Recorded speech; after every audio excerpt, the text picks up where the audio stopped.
Hey guys, it is Jenny, Coach Brightside, and I am bringing another video your way, part of my time management series. And in this video, I want to share with you my top 3 tips for you to start dominating your time. Take control of it, get rid of that overwhelm, and just ease your mind that it's not as scary as it may seem. So in yesterday's video, I talked about the 7 warning signs that you are taking on way too much. So if you watch that video, you realize that we as human beings have our limits and that we probably don't even realize that we're hitting them because we never knew what those warning signs were. So if you watch that video, you are well aware what they are, and you probably are thinking, wow, I had no idea those all apply to me, or that one I had no idea was a sign, but it's definitely me. Because I know for me, I've had all of those at some time or another. So be sure to go watch that video if you've not already, but don't do it right now because I'm not done talking. So I want to go ahead and dive into my top 3 tips for you so that you can start dominating your time right now. So tip number 1, I want you to declutter and organize your surroundings. In our house, we call it eye noise. And I think that came from a phrase, we were watching HGTV and it was like an organizing show and they call it visual noise. Well, we call it eye noise around here. And if you think about your desk or your kitchen, and if there's too much eye noise cluttering the space, then it's very overwhelming and you're not going to want to do anything involved in that area. Am I right? My desk tends to be a catch-all. I can spend time organizing it and getting everything in its place, but because it is in a main area of our house, it tends to collect a lot of stuff, and the kids like to play there too. So it gets decluttered very quickly and lots of eye noise. And when that happens, that makes me not want to work. And if I do try to work, it's not effective because I'm trying to focus on what I'm doing, but I'm doing other things because I might be typing up a blog post, but organizing this stack of papers here at the same time. So you need to declutter your space and get it organized. Your kitchen is a prime example.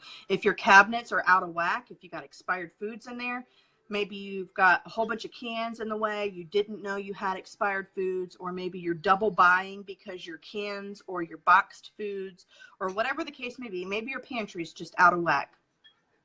Get yourself organized, because if you can't see what's right in front of you, then you're just not going to have a good productive time in the kitchen. Real estate agents will tell you that if you can sell the woman on the kitchen, you've sold the home. And if the woman does not love her kitchen space, then it's not going to be a good experience for the rest of the family. I spend a lot of time in my kitchen, but I hate to feel like I have to clean the kitchen to cook dinner to clean it again, or organize to clean, to cook, to clean again. It's just a nasty cycle. So you have to declutter and organize from the get-go.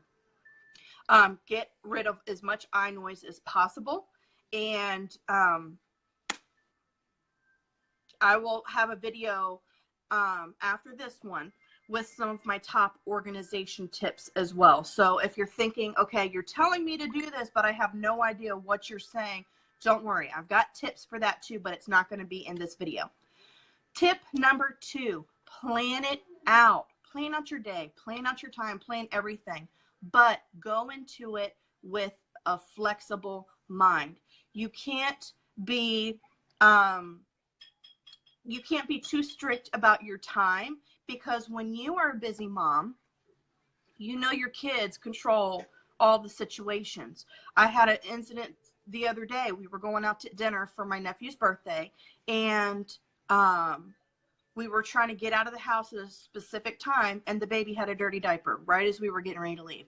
And we couldn't travel like that, so we had to change him. So had I allowed extra time in case that would have happened, I wouldn't have been so stressed out trying to get to this dinner on time. So plan things out. Have time blocks, have pockets for things, but be flexible. Don't feel like you have to stick to every single thing. And when I'm saying about plan things out, if you know you want to clean something, take a 15-minute time block and allow yourself 15 minutes. Once that time block is up, set your timer for 15 minutes, and when you hear the ding, stop what you're doing and move on to the next task. Don't let your calendar or your agenda or your schedule control you, because ultimately you are the one in control of this situation, right? And I will have another video, see where I'm going with this, on how to plan out your time and how to schedule things. So my third and final tip is create routines. It is never too late to establish routines with your family, and you have to also realize that it's probably not going to be the perfect routine for your family on the first try.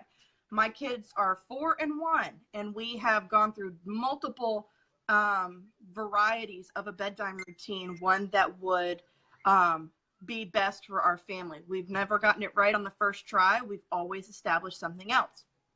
We're doing homeschool preschool, and she's over there in the corner. She wanted to say hi.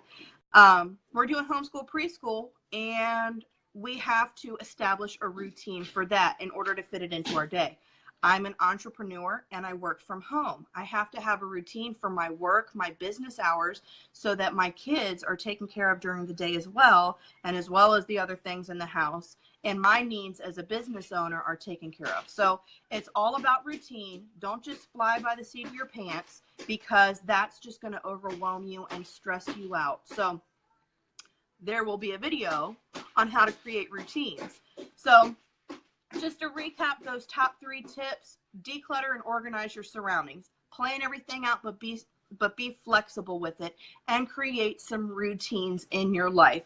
If you can do all 3 of those things with an open mind and know that it's not going to be perfect, but it's going to help you to feel in control of your day, then you are well on your way to getting rid of all of that overwhelm, and you're going to be not perfecting. I hate the word perfect, because there's no such thing as perfect, but you're going to be well on your way to dominating your day. So thank you so much for watching. I hope that you've enjoyed this video. I hope that you're excited to hear what else I have to share as far as establishing all of those things I talked about today. And again, if you haven't seen my video yesterday on those warning signs, make sure you go back and watch it. So thanks again for watching. Make sure you subscribe to my channel if you haven't already, and I will see you in another video. Bye, guys.